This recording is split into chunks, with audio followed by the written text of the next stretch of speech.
harus ada channel YouTube, ada sudah sedia ya, channelnya Akhi Hairul ya, ada itu. Monggo Pak, jangan lupa like like and share and subscribe gitu ya, demi perkembangan dakwah gitu. Ya.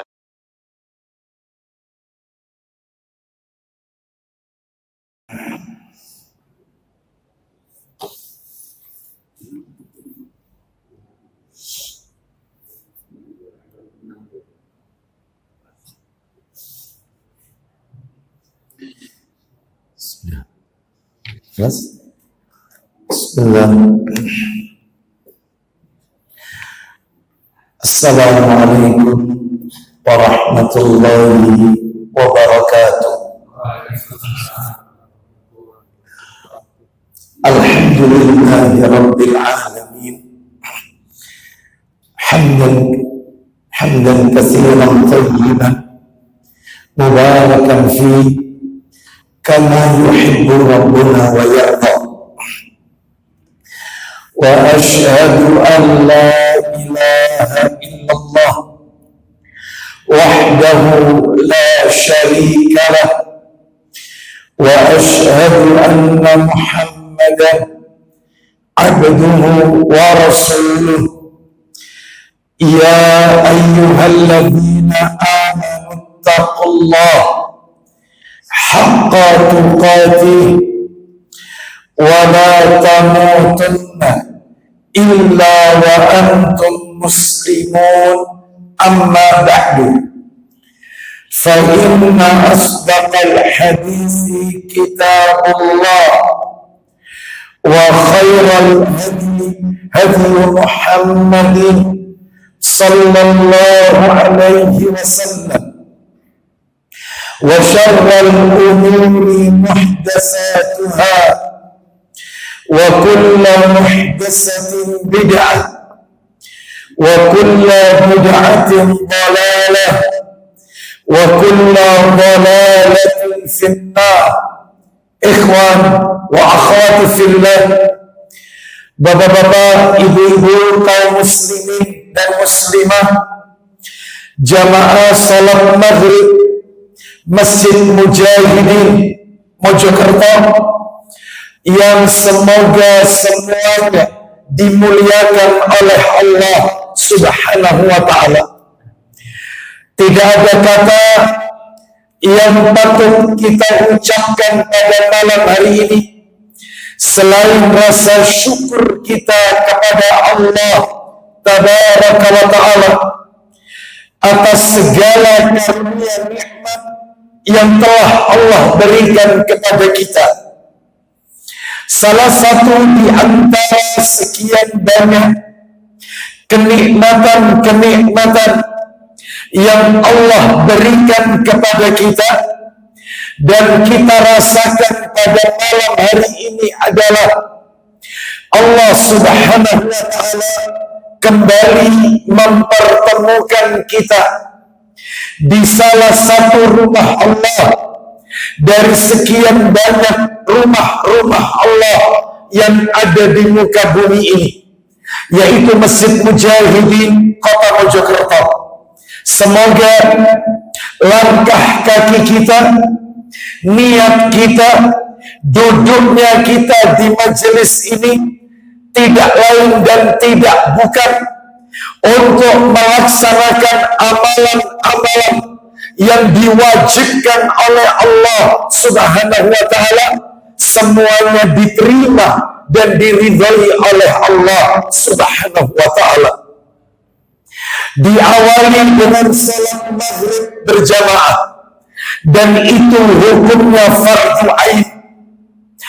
Dilanjutkan dengan talabul ilmi, menuntut ilmu, itu juga hukumnya fardu ain.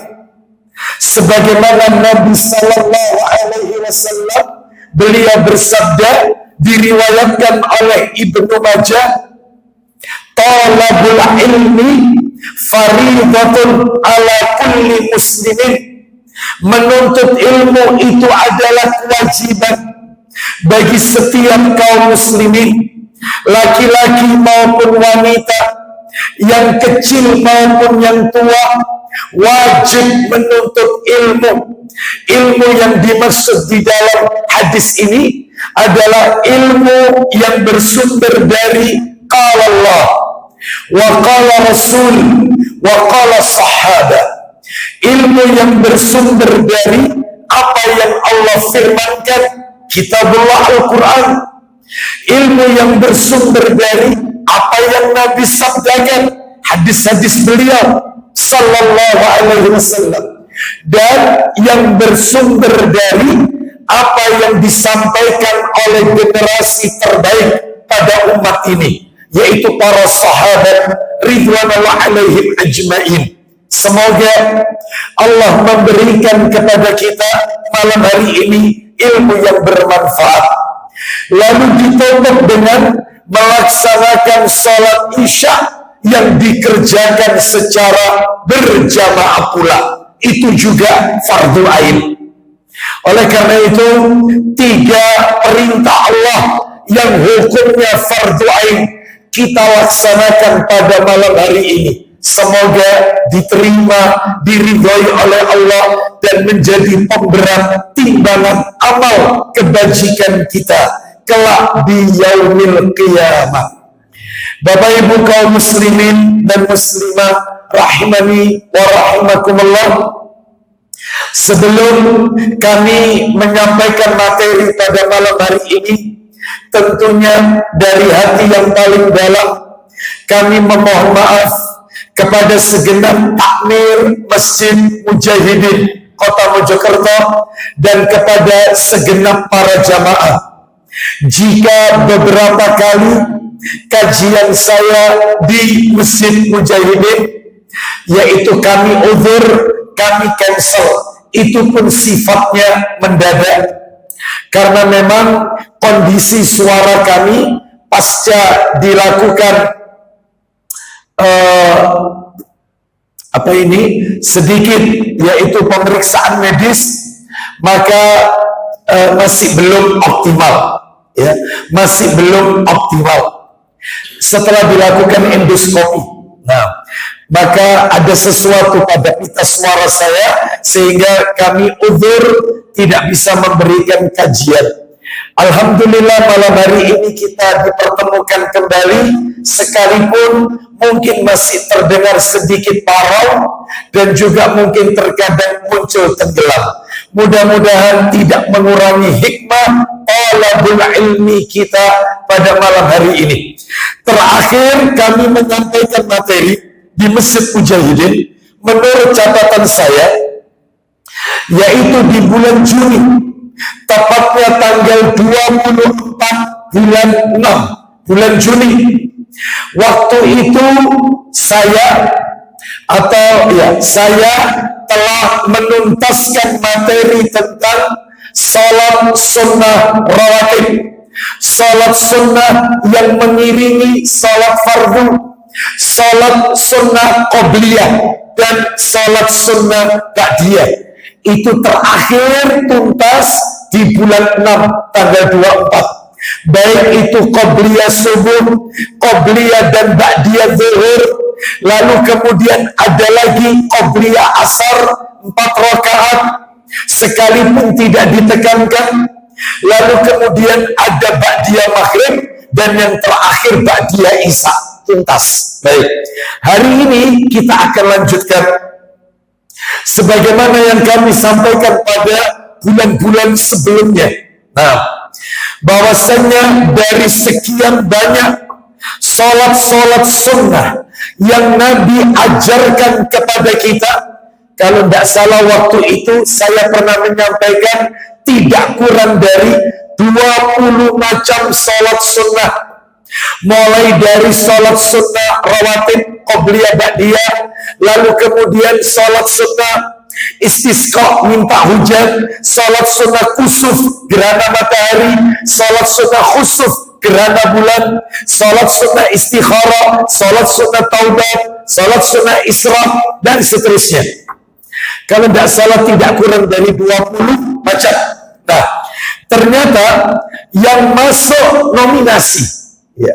Untuk dilakukan secara rutin setiap hari. Salat sunnah yang dilakukan untuk dijadikan sebagai habit, kebiasaan. Tidak kita tinggalkan, jangan ditinggalkan 5 salat sunnah. Masuk nominasi dari sekian banyak macam salat-salat sunnah. Apa saja itu? Yang pertama, salat sunnah rawatib, qobliyah, ba'diyah. Dan ini sudah tuntas. Yang kedua, salat sunnah duha. Salat sunnah duha. Atau yang kedua, salat sunnah isra. Ini aja dulu. Yang ketiga, salat sunnah duha. Yang keempat, salat sunnah tahajud. Yang kelima, salat sunnah witir sebagai penutup daripada tahajud. Inilah 5 macam salat sunnah yang kata para alim ulama jangan ditinggalkan setiap harinya. Lakukan secara rutin, jadikan habit, kebiasaan kita. 5 macam ini. Baik, adapun kalau yang lain, salat sunnah 2 rakaat setelah tawaf di belakang makam Ibrahim, maka tentunya ini tidak bisa kita lakukan secara rutin, karena ini tentunya terkait dengan pelaksanaan haji atau umrah. Termasuk juga salat sunnah yang lainnya, ya. Banyak waktu itu sudah kami sebutkan. Malam hari ini kita akan masuk yang nomor 2 dari 5 nominasi ini. Apa itu yang kedua? Sekaligus yang nomor 3 saya gandengkan jadi 1, karena masih ada korelasi, masih ada keterkaitan. Apa itu? Yang kedua, salat sunnah isra. Yang ketiga, salat sunnah duha. Atau boleh dibalik, salat sunnah duha dan salat sunnah isra. Syuruh. Baik. Sekarang kita akan bahas yaitu 2 salat sunnah ini, nomor 2 dan nomor 3. Harapannya kalau ini tuntas, maka jika Allah takdirkan kita ketemu lagi, berarti kita bahas yang nomor 4, yaitu tahajud, lalu nomor 5 witir. Baik, Bapak Ibu kaum muslimin dan muslimah rahimani wa rahimakumullah, sebelum kita kita bahas materi ini terlebih dahulu, maka sebagai kata pengantar atau muqaddimah, saya akan membacakan 1 hadis Nabi sebagai kata pengantar terkait dengan materi yang kita bahas, salat sunnah duha dan salat sunnah isra. Kita butuh bantuan 1 hadis sebagai kata pengantar, muqaddimah. Apa itu hadisnya? Minta tolong Ustadz dibantu. Di dalam kitab Sahih Targhib wa Tarhib, nomornya 676, jilid 2 berarti Ustadz. Sahih Targhib wa Tarhib nomor 676. Ya, kita dengarkan riwayatnya At-Tabrani dan Ibnu Huzaimah. Sahih Targhib wa Tarhib 676. An Abi Hurairah radhiyallahu an qala Rasulullah sallallahu alaihi wasallam. Silakan Ustaz. Dari Abu Hurairah radhiyallahu an, dia berkata, Ya. Rasulullah sallallahu alaihi wasallam bersabda. Kita dengarkan baik-baik isi sabdanya. La yuhafidh ala salati duha illa awwabun. Qala wahiyya salatul awwabin. Silakan. Tidak menjaga salat duha kecuali awwab. Baik. Dia berkata, Ulang lagi. tidak menjaga salat duha kecuali awwab. Awal, stop. Sampai situ. Sekali lagi Ustaz. Tidak menjaga salat duha kecuali awwab. Baik. Tidak menjaga salat duha kecuali awal. Jadi di dalam hadis ini Nabi menyebutkan orang yang rutin salat duha, orang yang istiqomah salat duha, itu disebut awwab. Makanya tadi Nabi mengatakan la yuhafidh ala salati duha illa awwab. Ya, tidak menjaga sholat duha kecuali orang itu disebut awab. Memangnya awab itu apa, Ustaz? Awabun, awabin, awab. Apa itu awab? Orang yang banyak bertobat kepada Allah. Makanya panjenengan yang istiqomah sholat duha, tiap hari sholat duha, itu menurut sebagaimana hadis ini, Nabi katakan menurut Allah, orang ini adalah orang yang awab, orang yang banyak bertaubat kepada kita. Lanjut, silakan Ustaz. Dia berkata, dan ia adalah sholat awabin. Ia adalah sholat awabin. Apa itu awabin? Bisa dilihat di keterangannya, bahkan di catatannya. Ada nggak di situ? Ada. Silakan. Awabin itu apa? Silakan. Ada keterangannya. Awabin itu adalah salatnya orang-orang yang banyak kembali kepada Allah, bertaubat kepada Allah. Ada. Silakan baca. Apa itu awabin? Awabin yaitu orang yang banyak kembali kepada Allah dengan taubat. Nah, makanya orang yang rutin sholat duha itu dijuluki oleh Nabi orang yang awab. Orang yang awab. Apa itu awab? Banyak kembali, banyak bertobat. Makanya dijuluki sholat duha sama dengan sholat awabin. Sholat awabin sama dengan sholat duha. Sholat duha itulah sholat awabin. Sholat awabin itulah sholat duha. Jadi beda dengan yang kita lihat di masyarakat kita. Mereka beranggapan sholat sunnah awabin itu adalah sholat sunnah 2 rakaat yang tata caranya khusus. Setelah Al-Fatihah baca surat apa sekian kali, nanti ketika rukuk membaca apa, begitu seterusnya. Ya, silakan Bapak Ibu bisa googling, bisa dilihat sholat awabin. Panjenengan cek, insya Allah isinya bukan sholat duha. Sholat awabin itu sholat yang dikerjakan bulan apa, hari terakhir bulan apa, terus kemudian 2 rakaat. Rakaat pertama harus baca ini sekian kali, rakaat kedua harus baca ini sekian kali. Salah. Yang benar awabin itu ya duha itu. Jadi panjenengan tiap hari sholat duha itu disebut awab. Sholatnya bernama sholat awabin. Bisa difahami sampai di sini? Baik. Jadi inilah yang kita akan angkat ke permukaan, yaitu sholat duha yang nama lainnya adalah sholat awabin. Baik. Bapak Ibu sekalian, rahimani wa rahimakumullah, agar materi kita tertata dengan baik, tidak melebar kemana-mana, maka materi kami bagi menjadi beberapa bagian. Apa itu? 1. Yang pertama, yang akan kita bahas supaya urut ngajinya, nggak melebar kemana-mana. Yang pertama, kita akan bahas definisi sholat duha atau sholat awabin. Apa definisinya? Sholat duha ialah, atau sholat awabin ialah. Nah itu ya, itu nomor 1. Ya. Yang kedua, keutamaan sholat sunnah duha, garis miring awabin.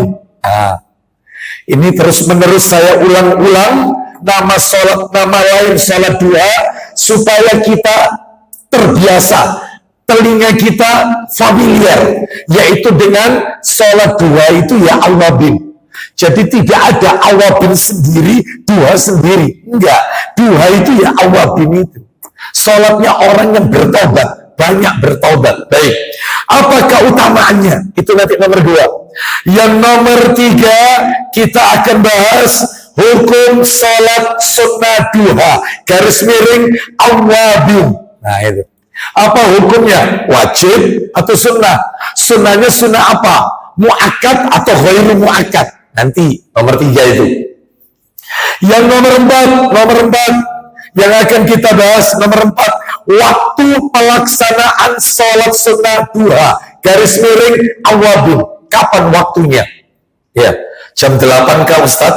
Atau mungkin jam 7 pagi sudah bisa Ustaz, atau mungkin tambah siang dikit jam 10 itu lebih afdol. Nanti kita bahas kapan waktunya sholat duha itu, ya, baik waktu mulai atau waktu berakhirnya sholat duha, ya. Baik, nanti itu kita bahas yang nomor 4. Yang nomor 5 yang akan kita bahas adalah, nah ini, sholat sunnah duha garis miring awabin juga dianjurkan meskipun musafir, meskipun kita safar. Ada dalilnya? Ada. Nanti kita bahas. Yaitu itu yang nomor berapa berarti? 5 apa 6 tadi? 6. 5 ya. Yang nomor 5 tadi, sholat sunnah duha atau awabin juga dianjurkan saat kita musafir. Itu nomor 5. Nomor 1 definisi, nomor 2 keutamaan, nomor 3 hukumnya, nomor 4 ada apa tadi nomor 4? Waktunya, nomor 5 barusan. Jadi sholat sunnah duha atau awabin boleh dikerjakan ketika musafir. Yang nomor 6 jumlah rokaat. Jumlah rokaat sholat sunnah duha atau awabin. Baik, itu nomor 6. Yang ke-7, nah ini nyambung. Nomor 7, sambungannya di nomor 7. Apa itu nomor 7? Yang ke-7 adalah sholat sunnah isyraq garis miring syuruk. Sholat sunnah isyraq garis miring syuruk adalah sholat sunnah duha garis miring awabin di awal waktu.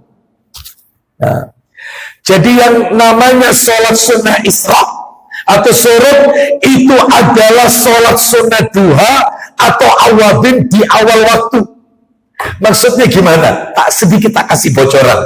Anda lihat di timer apa ini? Masjid. Nah, waktu di masjid atau mungkin di rumah kita. Subuh pukul 4 kurang. Sorok atau tuluk pukul berapa? 5.5 atau 5.2. Betul ya? Tambahkan 15 menit atau 20 menit. Kalau di Mekah Madinah nambah 20 menit. Kalau Mekah Madinah. Baik, tambahkan 15 atau 20 menit. Baik, berarti 5.22. Itu kalau Anda langsung lakukan 5.20 ya, atau 5.22 langsung, itu namanya syuruk atau isyraq, sholat duha di awal waktu, garis miring syuruk. Tapi kalau Anda lakukan jam 6 pagi, 6 kurang seperempat, duha itu. Duha. Bukan syuruk lagi, bukan. Sudah lepas namanya. Jadi kalau on time, sesuai tek 5 titik berapa syuruk, tambahkan 15 menit, 5.17 atau 5.18, langsung sholat. Ini namanya sholat sunnah isyraq atau garis miring sholat sunnah duha di awal waktu. Awabin di awal waktu. Ternyata lewat ya, jam 6 kurang seperempat, jam 6 pagi, setengah 7 duha itu. Bukan sholat sunnah isyraq. Faham sampai di sini? Baik. Itu materi nomor berapa tadi? 7. Yang nomor 8. Yang ke-8 yang akan kita bahas. Ya berarti gak nutut Ustaz, waktu ini Ustaz pakai. Berarti nanti disambung insya Allah. Yang nomor 8 adalah ya, sholat sunnah isyraq garis miring syuruk. Sholat sunnah isyraq garis miring syuruk juga berlaku untuk wanita. Ya, kan dikerjakannya di masjid. Sedangkan wanita kan tidak sholat di masjid. Sebaik-baik sholat bagi wanita adalah di rumahnya. Apakah wanita juga dapat pahala jika dia kerjakan sambil menunggu sore di rumahnya, entah zikir pagi petang, entah membaca Quran, lalu sholat di rumah, nggak di masjid? Apa juga dapat pahala sholat sunnah isyraq? Maka dapat. Dalilnya nanti kita akan bahas. Itu yang nomor 7. 8 ya? 9 sekarang. 9. Terakhir sampai 10. Yang ke-9 adalah salat sunnah duha atau awabin di tengah pekerjaan. Salat sunnah duha garis miring awabin di tengah pekerjaan. Contoh, kita sudah perjanjian kontrak sama perusahaan. Ceklok, ya, masuk 8 kurang 10. Check out, yaitu keluar kantor pukul 16.30. Kita sudah ceklok. Ternyata ketika sudah ceklok, di kantor itu ada musola. Jam 8 pagi dia sholat di musola kantor. Ya. Ini boleh atau tidak? Jawabannya singkat aja, tak kasih bocoran dikit sebelum kita bahas dolim. Haram hukumnya, nggak boleh. Karena Anda memakan haknya orang. Anda taken kontrak, Anda kerja 8 kurang 10 keluar kantor 16.30. Sedangkan Anda memakan waktu perusahaan meskipun untuk ibadah. Nggak boleh. Mestinya kalau Anda pengen sholat 2 di kantor, ya setengah 8, setengah 8 di kantor. Jangan memakai jam kantor. Jangan kan gitu, maaf ini lagi kerja jam 8, waktunya kerja, ngobrol sama temennya, ya, wingi Barcelona ambil Persebaya piro-piro, ya, atau Real Madrid melawan Deltas Sidoarjo misalnya, wingi piro-piro, kira-kira pertanyaannya ini ada kaitannya sama pekerjaan? Enggak. Terus kepingin rezeki barokah? Enggak, karena Anda memakan jam orang. Anda boleh, ya. Misalnya pakai wifi-nya kantor dipakai kepentingan pribadi, buka YouTube, buka Google yang tidak ada kaitannya sama pekerjaan, nggak barokah rezekinya, nggak barokah. Oh, jadi karyawan amanah itu berat, ya. HVS kantor dipakai untuk nulis yang nggak ada kaitannya sama pekerjaan, nulis. Atau jam 9, jam 10 telepon istrinya, waktunya kerja. Assalamualaikum, waalaikumsalam. Kan masa apa ini? Wah, boleh, kecuali jam istirahat. Jam istirahat jam 12, setengah 12 sampai jam 1. Silahkan. Anda tidak bekerja, aturan perusahaan istirahat. Ini tidak, kembali ke materi kita. Waktunya kerja dipakai ibadah. Meskipun alasannya Ustadz, ini kantor masih sepi, belum ada klien, daripada saya nganggur Ustadz tak pakai ibadah. Paham? Tetapi Anda memakan jam yang sudah Anda taken kontrak 8 kurang 10 sampai setengah 5. Anda harus hormati itu. Baik, jangan mendolimi orang lain. Rezeki kita tidak akan berkah. Baik, kita lanjutkan ya.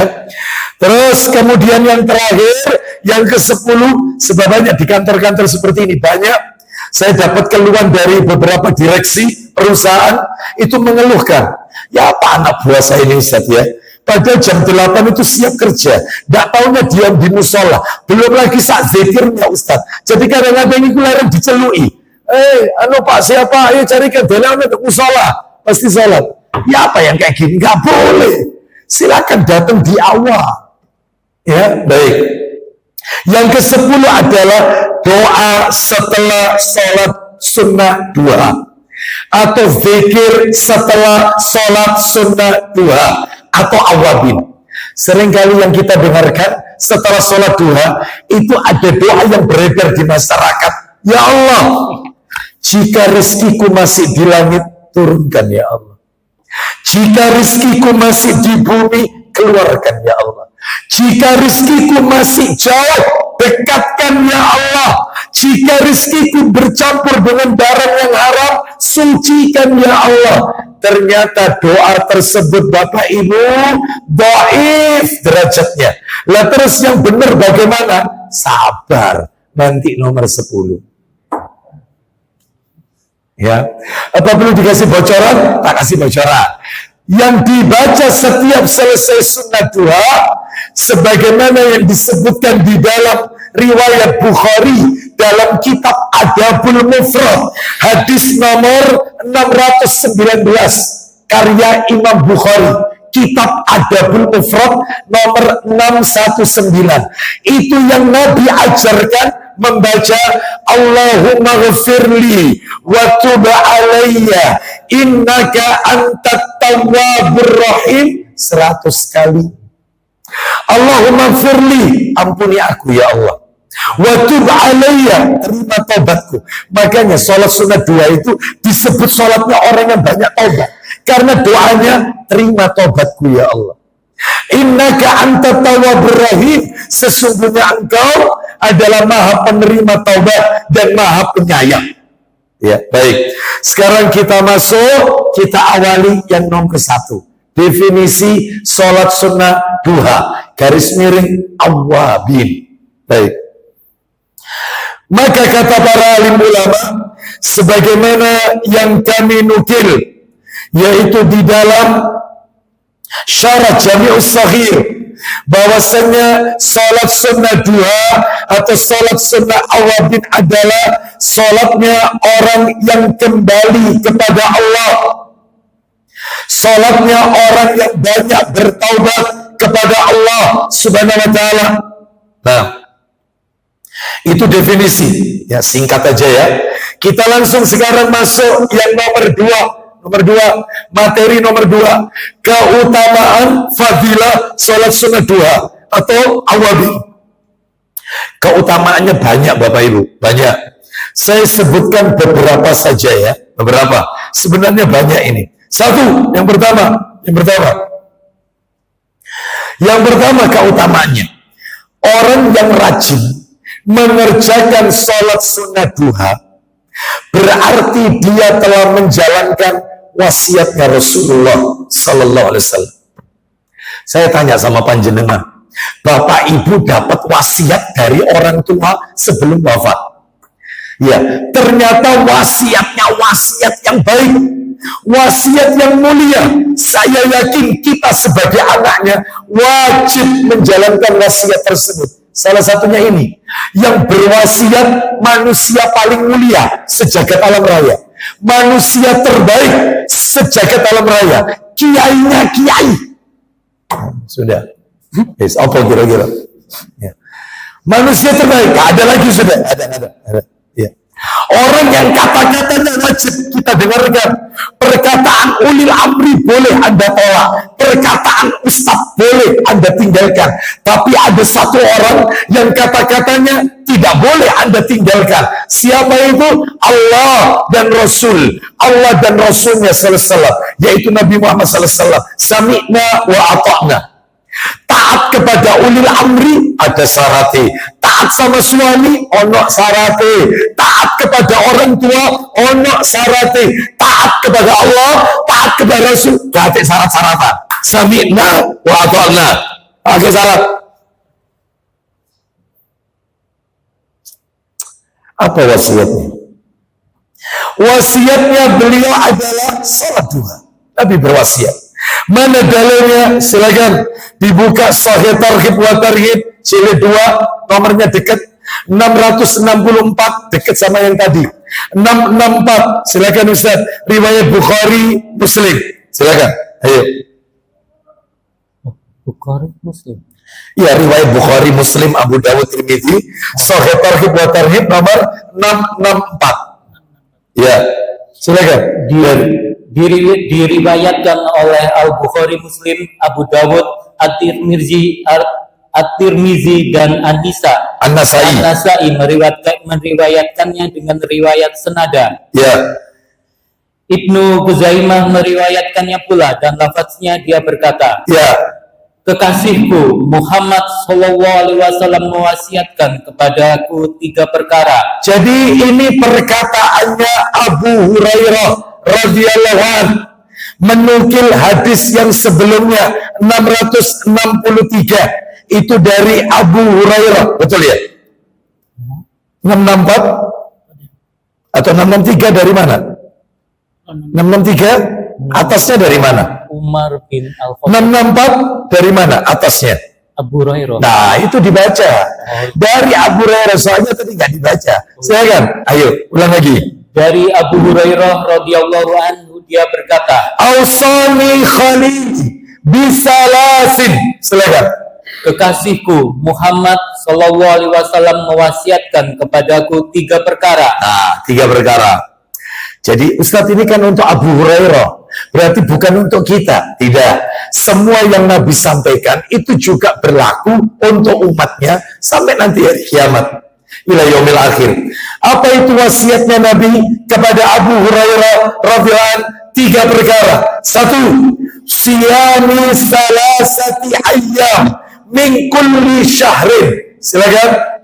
Agar aku berpuasa 3 hari setiap bulan. Nah, Nabi berwasiat puasa 3 hari setiap bulan. Nabi tidak sebutkan tanggalnya. Tidak harus 13, 14, 15. Yang penting sebulan 3 hari. Karena nggak ada di sini disebutkan tanggalnya. Yang penting sebulan 3 hari. Makanya panjenengan boleh sebulan 3 hari itu tanggal 1, tapi pakai hijriah ya, kalender hijriah. Tanggal 1 sampai tanggal 10 puasa 1 hari. Tanggal 11 sampai 20 puasa lagi 1 hari. Bebas. Tanggal 21 sampai akhir bulan puasa lagi 1 hari. Yang penting sebulan 3 hari. Makanya ada wanita itu ribet. Dia tanya, saya itu Ustaz sudah tanggal 13, 14, ternyata 15 saya haid, saya halangan. Lah terus gimana? Ini ya, saya nggak dapat pahala puasa 3 hari setiap bulan. Ya ini ribet. Ya, sebenarnya nggak harus suruh. Ya, makanya jangan suka ikut paketan, selalu paketan 13, 14, 15. Ini sering ikut paketan ini mesti, ya. Gak harus satu paket. Silakan Anda satunya tanggal 20. Aku kok sih gak enak kabeh awakku ya. Wis kok tanggal selawi. Gak apa-apa. Yang penting sebulan 3 hari. Itu wasiat Nabi yang pertama. Yang kedua wasiatnya adalah warak'atayn duha. Silakan. Melaksanakan sholat duha 2 rakaat. Sholat 2 rakaat. Yang ketiga wa'an utira qabla an arqud. Silakan. Dan melaksanakan sholat witir sebelum aku tidur. Nah, Nabi berwasiat kepada Abu Hurairah radhiyallahu anhu, witir sebelum tidur. Witirlah sebelum tidur. Ustaz, kalau misalnya witir, terus kemudian setelah isya saya witir, setelah itu saya tidur, nanti malam saya bangun tahajud, apakah saya sholat tahajud? Ya. Apakah saya tutup witir lagi? Tidak. Karena tidak boleh semalam 2 kali witir. Jadi witir boleh diletakkan di awal malam. Dan witir boleh diletakkan di akhir malam. Ya. Nanti insya Allah pembahasan kita pada saat sholat tahajud akan ketemu. Bapak Ibu, ternyata Nabi melakukan 11 rakaat. Itu ternyata variasinya banyak. Ada yang 2 rakaat, 2 rakaat, 2 rakaat, 2 rakaat, terus 3 rakaat. Ada yang 4 kali salam, 2 rakaat, 2 rakaat, 2 rakaat, 2 rakaat, terus 2 rakaat witir, berdiri lagi, nambahi 1. Jadi dipisah witirnya, 2 plus 1. Ada yang 4, 3. Yang Anda akan kaget, kitabnya ada di sini. Riwayat Muslim. Nabi pernah sholat malam, witir dulu, 9 rakaat. Jadi tahiyatnya rakaat 8 sama 9. Mirip kayak maghrib. Kalau maghrib itu kan tahiyat rakaat kedua dan ketiga. Ini tidak, 8 dan 9. Rakaat pertama berdiri, 2 berdiri, 3 berdiri lagi, 4 berdiri, 5, 6, 7, 8 duduk tahiyat. Innaka hamidun majid. Berdiri lagi, Allahu Akbar, rakaat 9. Terus duduk tahiyat. Berarti tahiyatnya 2 kali, 8 dan 9. Setelah 9 rakaat, lalu Nabi bangkit niat tahajud. Witir 9, tahajudnya 2. 9 plus 2, 11. Tetap jumlahnya. Anda belum pernah insya Allah mengerjakan yang kayak begitu. Karena begitu nomor 6 iki piro rakaat. Lupa. Karena witirnya panjang, 9 rakaat. Ya, belum pernah coba kan? Dicoba. Ya, baik. Caranya mengingatnya gimana Ustaz? Cara mengingatnya gampang. Cara mengingatnya ya dimulai saja. Mulai dari suratnya mundur. Misalnya nih, dimulai dari misalnya kalau kita mulai An-Nas, Al-Falaq, mundur lagi Al-Ikhlas, mundur lagi Abad, yaitu Al-Lahab, mundur lagi An-Nasr, mundur lagi Al-Kafirun, mundur lagi Al-Kautsar, mundur lagi apa ini? Ya, Ar-Ra'aita alladzi yukadzibu biddin. Ya, kalau tidak salah, Al-Maun kalau nggak salah. Mundur lagi satu. Nah itu nanti enak ingetnya. Aku tadi rokaat berapa? Aku baca apa? Oh, ya, berarti aku sudah rokaat kesekian. Nah, itu ya. Lah ini tidak dibuat sama. Kul walau wahad semuanya. Ini yang keberapa rokaat? Baik, kita lanjutkan.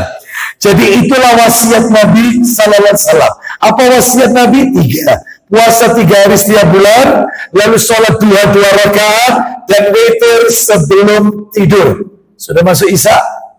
Belum. Kita lanjutkan nomor 2.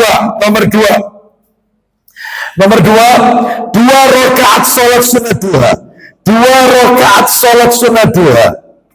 Atau sholat sunnah awabin. 2 rakaat nilainya sama dengan sedekah. Nilainya sama dengan sedekah. Oh, coba. Nilainya sama dengan sedekah. Ya. Mana dalilnya? Dalil. Coba dibuka Sahih Targhib wa Tarhib nomor 665. Silakan Ustaz. Dari Abu Dzar radhiyallahu an. Silakan. Dari Abu Dzar radhiyallahu an dari Nabi sallallahu alaihi wasallam, beliau bersabda, Yusbihu ala kulli sulama min ahadikum sadaqatun fa kullu tasbihatin sadaqah wa kullu tahmidatin sadaqah. Silakan. setiap persendian salah seorang dari kalian memiliki kewajiban sedekah setiap pagi. Lanjut. Setiap tasbih adalah sedekah. Jadi panjenengan baca tasbih, subhanallah, subhanallah, subhanallah, itu sedekah. Makanya Pak, Bu, perlu diketahui, sedekah itu ada 2. Ada sedekah wajib, ada sedekah sunnah. Sedekah wajib itu ya zakat, ada hitungannya. Syaratnya 2, haul sama nisab. Haul berjalan 1 tahun, nisab setara dengan 85 gram emas. Itu namanya zakat. Nama lainnya zakat sedekah wajib. Bapak Ibu kalau ingin tahu, yaitu Allah sebutkan dalam surat At-Taubah ayat 60, itu Allah katakan innamas shadaqatu, padahal ayatnya bunyi sedekah. Ternyata terjemahannya sesungguhnya zakat itu, yaitu yang dimaksud dengan sedekah wajib. Dan orang yang dikasih tertentu 8 golongan: fakir, miskin, mu'allaf, lalu amil zakat, orang yang banyak hutang, lalu kemudian ibnu sabil, fisabilillah, lalu yang ke-8 adalah yaitu untuk memerdekakan budak. Untuk memerdekakan budak, 8 golongan yang berat. Anak yatim nggak masuk, karena 8 ini nggak masuk, karena ada anak yatim yang soge, ada anak yatim. Tetapi kalau ada anak yatim yang miskin itu boleh kita kasih zakat, bukan karena dia yatim, tapi karena dia miskin. Kita ngasih anak yatim itu bukan karena faktor yatimnya, tapi karena dia miskinnya. Ya, baik. Ada sedekah itu sedekah sunnah. Lah ini tadi kita dengarkan, sedekah sunnah itu nggak ada kaitannya sama harta. Sedekah sunnah itu Nabi mengatakan dalam riwayat Muslim, kullu ma'rufin sedekah. Saya teruskan dikit ya. Setiap perbuatan baik itu sedekah. Sampai-sampai kata Nabi, orang nanam tanaman, yang tanaman itu dimanfaatkan oleh manusia lain. Contoh, Anda punya tanaman lombok, ya, ternyata tetangga kita beli OT-OT, nggak pakai izin kita, langsung dipelotesi itu aja. Maka Anda punya tanaman pandan, tetangga kita buat kolak, itu langsung dipotong, ekrek. Ya, itu sama dengan Anda sedekah. Anda punya tanaman mangga, ternyata dimakan hewan apa itu namanya? Kelelawar, jangan codot ya. Tapi nggak apa-apa, codot lebih bagus ya, lebih keren gitu ya. Dimakan codot itu termasuk sedekah. Jadi sedekah sunnah nggak ada kaitannya sama fulus, sama harta. Semua kebaikan kita itu sedekah. Makanya tadi kita dengarkan, Ustaz kita tadi baca, setiap ucapan tasbih sedekah. Lanjut Ustaz, lanjut. Setiap tahmid adalah sedekah. Alhamdulillah, alhamdulillah. Sedekah termasuk Anda bersin haji. Alhamdulillah. Itu sedekah. Terus lanjut. Setiap tahlil adalah sedekah. Ucapan la ilaha illallah termasuk zikir pagi petang. La ilaha illallah wahdahu la syarikalah lahul mulku dan seterusnya 100 kali, atau boleh dibaca 10 kali, atau boleh dibaca 1 kali. Itu sedekah, tahlil. Terus kemudian Setiap takbir adalah sedekah. ucapan takbir, Allahu Akbar, Allahu Akbar, Allahu Akbar, Allahu Akbar. Termasuk panjenengan kalau naik dataran tinggi, naik pegunungan, itu kan kita disunahkan ucapkan Allahu Akbar, Allahu Akbar. Itu sedekah, termasuk jalan menurun. Kita ucapkan apa kalau jalan menurun? Subhanallah. Itu sedekah. Sadar enggak sadar, kita sedekah. Terus lanjut Ustaz, teruskan. Amar ma'ruf adalah sedekah. Suka mengajak kebaikan, Anda nulis status, terus di status Anda share di status Anda taklim di Masjid Mujahidin, hadirilah kajian yaitu bersama Ustadz Fulan di Masjid Mujahidin. Ternyata banyak jamaah yang datang gara-gara baca status Anda sodako, meskipun Anda katakan. Iya, karena Anda menjadi pintu kebaikan, keran pembuka kebaikan. Ya, hari Jumat Anda kirim status, waktunya baca sholawat, mari diperbanyak membaca sholawat, membaca surat Al-Kahfi. Ternyata orang baca status Anda dapat hidayah, tergerak hatinya. Iya, yuk malam Jumat, hari Jumat, Allahumma sholli ala Muhammad, Allahumma sholli. Sekalipun Anda lupa nggak baca Al-Kahfi, Anda dapat sejumlah orang yang membaca status Anda. Rahman Rahimnya Allah. Ayo, sampai kayak gitu. Makanya jangan bosan amar ma'ruf. Seperti itu. Terus sampaikan kebaikan, ngajarkan kebaikan. Sampai-sampai Nabi sallallahu alaihi wasallam pernah bersabda, "Innallaha wa malaikatahu wa ahlas samawati wal ardina hatta namla fi juriha wa hatta al-hud la yusalluna muallimin nasi al-khair." Sesungguhnya Allah dan malaikat-malaikatnya, penghuni langit, penghuni bumi, semut yang ada di lubang, ikan-ikan besar yang ada di lautan, mengucapkan sholawat untuk orang yang suka mengajarkan kebaikan kepada orang lain. Sadar tidak sadar, Anda suka amar ma'ruf, nyuruh orang ayo sholat, sholat nak kalau makan tangan kanan ya, minum tangan kanan, pakai baju dimulai tangan kanan, pakai celana kaki kanan kalau menyisir rambut dimulai rambut sebelah kanan, dan seterusnya. Ajarkan yang baik, yang ringan. Dan orang ajarkan kebaikan tidak harus lulusan Madinah, ya lulusan Libya, gelarnya LC. Siapa pun bisa. Baik, terus kita tuntaskan ini, setelah itu ada. Ya silakan, sedikit lagi, ayo. Nahi mungkar adalah sedekah. Nahi mungkar, mencegah orang dari perbuatan mungkar. Teruskan Ustaz. Dan semua itu dicukupkan oleh 2 rakaat yang dilakukan di waktu duha. Masya Allah. Jadi panjenengan sholat duha hanya 2 rakaat, ternyata itu sama dengan sedekah. Oh, coba. Baik, kita dengarkan kumandang azan terlebih dahulu, azan Isya. Setelah itu nanti kita akan lanjutkan yang materi yang masih tersisa. Wassallallahu ala nabiyyina wa ala alihi wa sahbihi wasallam. Silakan.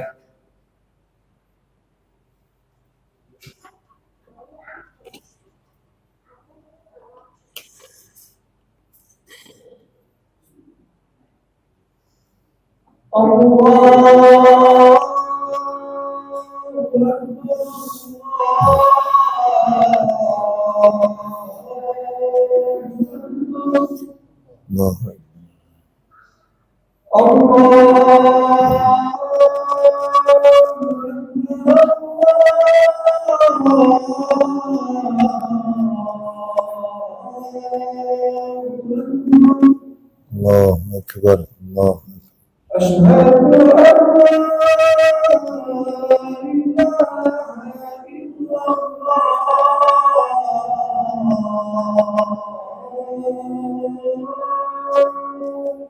Wa ana asyhadu an la ilaha illallah.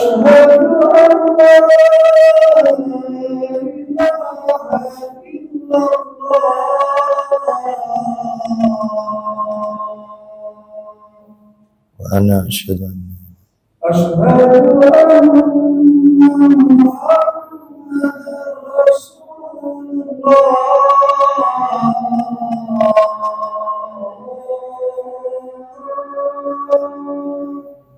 wa ana asyhadu anna Muhammadar Rasulullah.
Allahumma salli Allahumma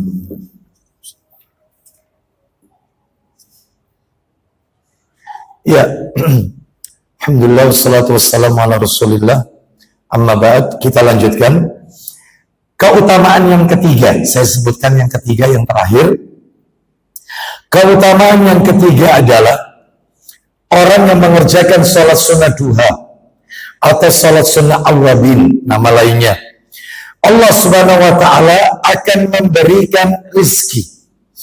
Allah memberikan rizki bagi mereka yang mengerjakan salat sunnah duha atau salat sunnah awwabin 4 rakaat. Jadi kalau 2 rakaat ganjarannya seperti sedekah. Kalau 4 rakaat, 2 rakaat salam, 2 rakaat salam. Sebagaimana Nabi bersabda, salatul laili wan nahari masna masna. Salat yang dikerjakan pada malam hari dan di siang hari itu 2 rakaat, 2 rakaat.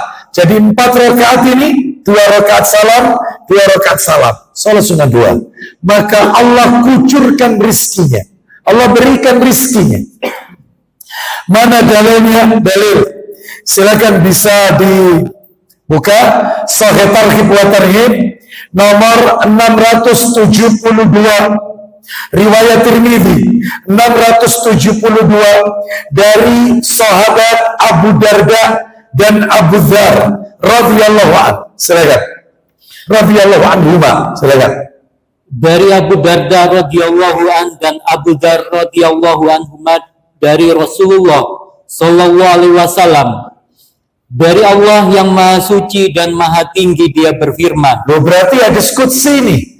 Jadi kalau ada Rasulullah SAW bersabda lalu Allah berfirman, maka ini statusnya hadis qudsi. Nama lainnya hadis qudsi, hadis ilahi atau hadis rabbani. Firman Allah yang tidak ada dalam Al-Quran, tidak termaktub dalam Al-Quran. Nah, terus bedanya apa sama Al-Quran? Bedanya, kalau Al-Quran makna dan lafadznya dari Allah, itu Al-Quran. Maknanya sama lafadznya Allah Azza wa Jalla. Sedangkan kalau hadis qudsi tidak, lafadznya dari Nabi, tapi isi maknanya itu dari Allah Azza wa Jalla. Lafadznya Nabi ucapkan, tapi maknanya itu dari Allah Azza wa Jalla. Itu hadis qudsi. Dan bedanya lagi, Orang kalau baca Al-Quran sekalipun tidak tahu artinya dapat pahala, meskipun tidak paham arti, ya dibaca tok karo artinya dapat pahala. 1 huruf 10 pahala, alif lam mim 3 huruf berarti 30 pahala. Sedangkan orang baca hadis qudsi baca tok nggak dapat. Dia baru mendapatkan ganjaran pahala ketika membaca hadis qudsi jika isi hadis itu diamalkan dalam kehidupan, baru dapat pahala. Tapi kalau dibaca toh, seperti Ustadz kita baca, Rasulullah SAW bersabda, Allah Ta'ala berfirman, ya benar Adam, wahai anak Adam, ada pahala. Tapi ketika baca Quran, itu dapat pahala, meskipun nggak paham arti. Baik. Terus bedanya lagi, orang sholat baca Al-Quran, orang sholat tidak membaca hadis qudsi. Bedanya lagi adalah selama disebut hadis qudsi maka tetap harus dicek sanad dan matangnya. Jadi jangan kaget, hadis qudsi itu ada yang palsu, hadis qudsi itu ada yang maudhu, ada yang dhaif, ada yang dhaif jiddan, ada yang mungkar derajatnya, ada baik itu sanadnya maupun matangnya. Tapi kalau Al-Quran mutawatir, gak ada Quran dhaif, gak ada. Semuanya langsung dari Allah Azza wa Jalla. Allah yang menjaganya. Baik. Jadi yang kita baca ini hadis qudsi yang sahih. Makanya masuk dalam kitab Sahih Targhib wa Tarhib. Silakan Ustaz baca, saya bacakan teksnya. Firman Allah, ya bani Adam, la tu'jizni min arba'i raka'atin fi awalin nahari akfika akhirah. Silakan. Wahai Bani Adam, Wahai anak cucu Adam, kita dipanggil ini. Silakan.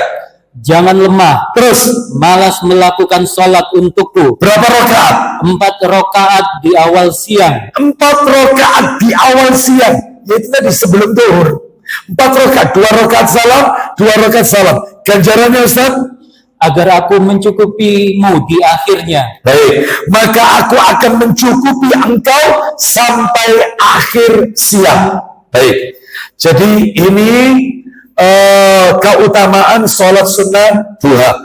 Baik, saya tambahkan satu lagi materinya Bapak Ibu.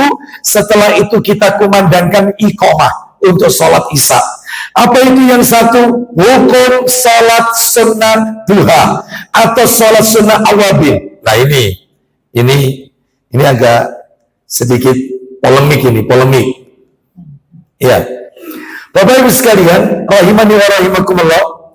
Para alim ulama berbeda pendapat ketika menjelaskan tentang hukum sholat sunnah rawatib, sholat sunnah duha atau sholat sunnah awabin.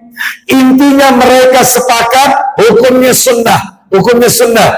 Polemiknya di mana polemiknya? Nih, saya tunjukkan. Menurut Ibnu Taimiyah rahimahullah dan muridnya Al-Imam Ibnu Qayyim Al-Jauziyah rahimahullah, berarti guru dan murid Ibnu Taimiyah dan Ibnu Qayyim Al-Jauziyah rahimahullah. Baik. Mereka berdua berpendapat. Nih, perhatikan ya. Tolong kalau ada kaum muslimin di sekitar kita yang pakai pendapat ini, pendapatnya Ibnu Qayyim, Ibnu Taimiyah, murid dan guru ini, maka jangan disalahkan, jangan didustakan. Kita hargai, saling menghargai perbedaan pendapat. Memangnya apa pendapatnya? Ternyata mereka mengatakan hukumnya sunnah, ya, hukumnya sunnah, namun dengan syarat. Sunnahnya itu sunnah yang ada syaratnya. Maksudnya syarat apa? Syaratnya itu adalah dikerjakan, ya. Jika ada alasan yang dibenarkan. Jika ada alasan yang dibenarkan. Jadi menurut beliau berdua, Ibnu Taimiyah dan Ibnu Qayyim Al-Jauziyah rahimahullah, sholat duha itu tidak boleh setiap hari. Tidak boleh. Itu dikerjakan oleh alasannya. Kalau alasannya benar, maka kerjakan. Loh, memang apa alasannya? Alasannya kata Ibnu Taimiyah, sebelum tak tunjukkan dalilnya, kuat dalilnya, kuat sekali. Apa itu? Alasannya satu, kalau malamnya tidak sholat tahajud, maka paginya duha. Silakan. Jadi kalau malam kita keringan tidak tahajud, gantinya tahajud duha. 2 rakaat salam, 2 rakaat salam, atau 2 rakaat salam tok, apa-apa. Itu. Tapi kalau malam sudah tahajud, tak perlu. Buat apa sholat sunnah duha? Ini, Ustadz ini ada dalilnya? Ada, sabar. Nanti tak tunjukkan.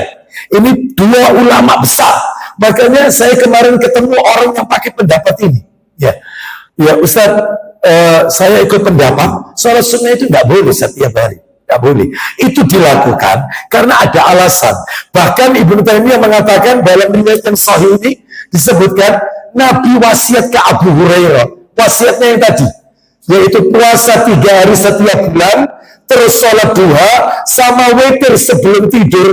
Itu dikarenakan Abu Hurairah radhiyallahu anhu, menurut sejarah beliau ini selalu menghabiskan waktu malamnya itu untuk menulis hadis, menghafalkan hadis, sehingga tidak tahajud. Makanya Nabi berwasiat sholat duha sebagai ganti tahajud. Jadi memang ternyata kalau kita lihat Abu Hurairah itu di waktu malamnya dihabiskan untuk menghafalkan hadis-hadis Nabi. Makanya beliau termasuk sahabat Nabi, yaitu yang paling banyak meriwayatkan hadis Nabi. Tidak kurang dari 5.000 sekian hadis diriwayatkan oleh Abu Hurairah. Makanya Bapak Ibu kalau buka Bukhari dari Abu Hurairah, buka Sahih Muslim dari Abu Hurairah, buka Abu Dawud, Tirmidzi, Ibnu Majah, dari semuanya Abu Hurairah. Sampai-sampai katanya ulama, siapa yang membenci Abu Hurairah, maka Islamnya dipertanyakan. Sebagaimana orang Syiah mencaci maki Abu Hurairah. Loh, kenapa Islamnya dipertanyakan? Bagaimana dia bisa belajar Islam dengan baik? Lalu orang yang paling banyak meriwayatkan hadis sudah dihina, sudah dicela. Berarti Islamnya tanda tanya, dipertanyakan. Kembali ke materi tadi. Makanya Nabi wasiat sholat duha. Karena Abu Hurairah tidak tahajud. Jadi duha itu dikerjakan kalau orang itu gak tahajud. Kalau sudah tahajud, nggak perlu duha. Maaf ya, ini pendapat pertama. Ya, ada dalilnya. Ada. Nah. Ayo dibuka. Dalilnya Sahih Muslim dibuka. Sahih Muslim. Cepat dikit Ustaz, nanti jangan ditutup. Nomornya dekat. Sahih Muslim nomor 681. Sahih Muslim 681. Sahih Muslim nomor 600, riwayat Muslim loh Bapak Ibu, nggak main-main ini, yang dipakai dalil oleh Ibnu Taimiyah rahimahullah dan muridnya Al-Imam Ibnu Qayyim Al-Jauziyah rahimahullah. Muslim 681. Ya, ketemu Ustaz, silakan baca. Ayo cepat dikit. Dari Abdullah bin Syakik radhiyallahu an katanya, aku pernah bertanya kepada Aisyah radhiyallahu anhu. Berarti radhiyallahu anha. Terus lanjut. Adakah Nabi SAW mengerjakan sholat sunnah duha? Apa? Ulang lagi pertanyaannya Abdullah bin Syakik radhiyallahu anhu kepada istri Nabi Aisyah radhiyallahu anha. Ulang lagi pertanyaannya. Aku pernah bertanya kepada Aisyah radhiyallahu anha, adakah Nabi SAW mengerjakan sholat sunnah duha? Nah, apakah Nabi mengerjakan sholat sunnah duha? Apa kata Aisyah? Lanjut. Jawab Aisyah, tidak. Nabi nggak sholat duha. Nabi nggak sholat duha.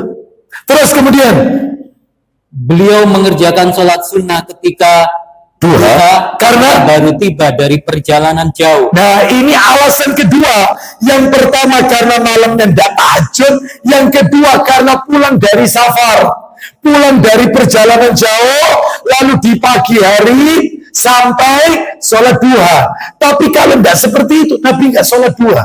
Aisyah yang mengatakan. Namanya istri pasti tahulah yang dilakukan oleh suaminya. Ya, baik.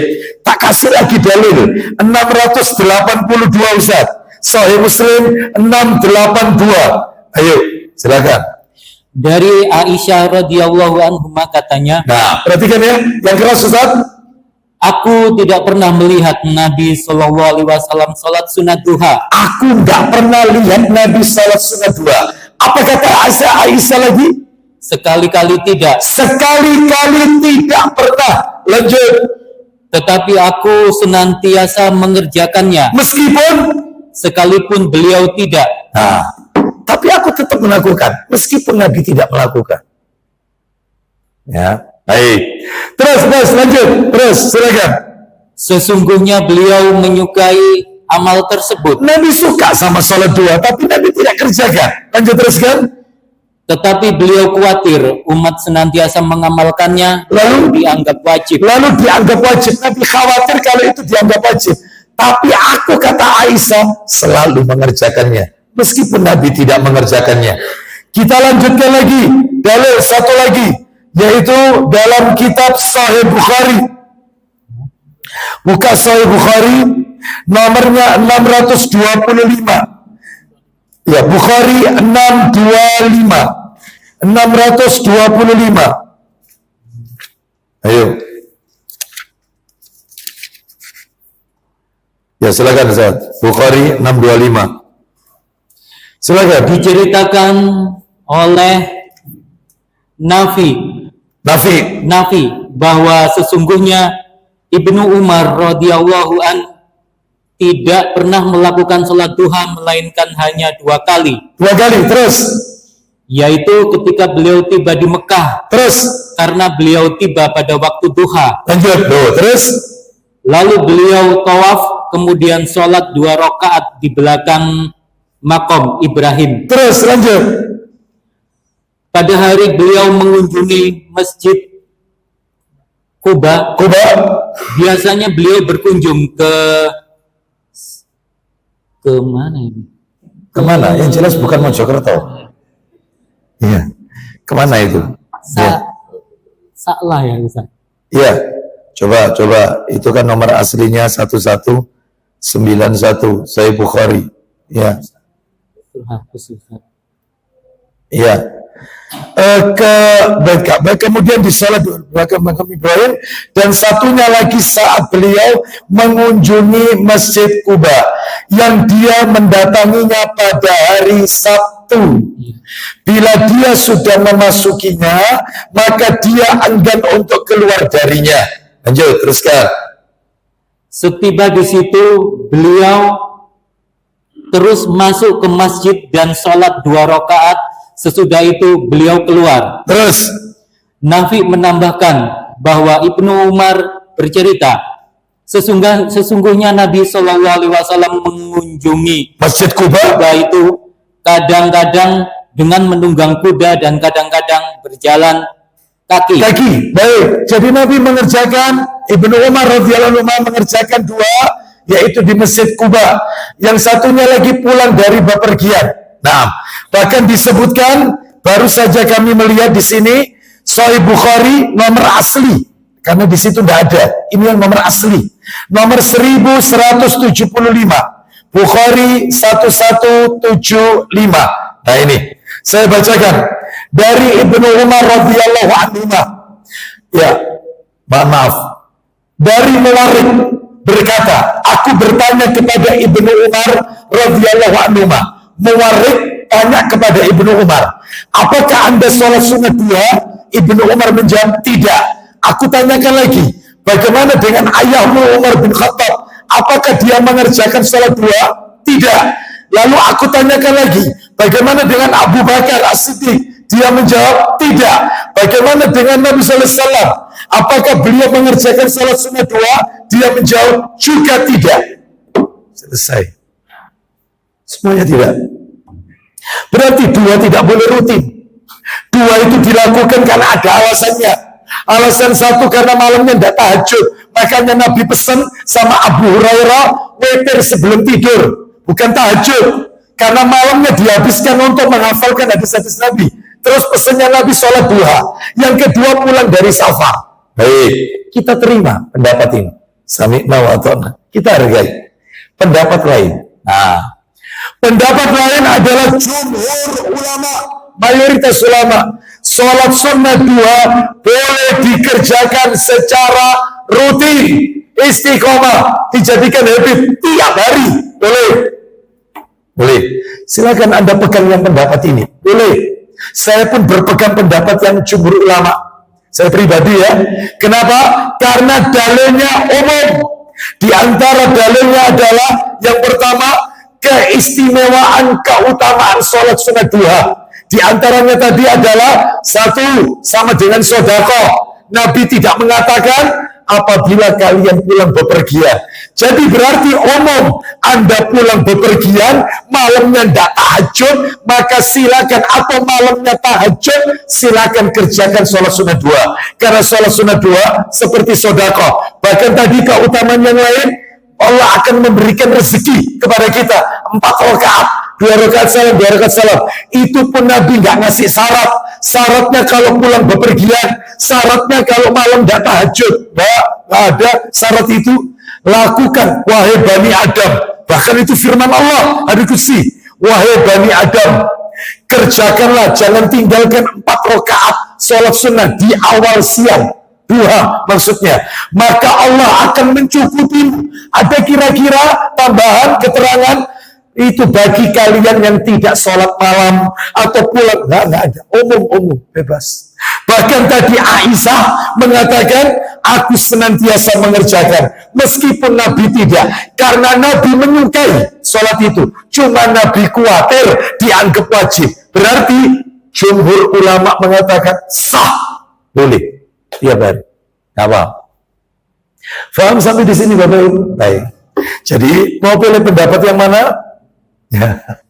Jadi sekalipun malamnya sudah tahajud, maka paginya sholat dua tidak mengapa. Karena memang itu dianjurkan mendapatkan ganjaran pahala di sisi Allah SWT. Bahkan tidak ada satu pun larangan. Janganlah sholat sunnah dua. Ada. Kecuali jika kamu pulang. Gak ada kalimat itu, gak ada.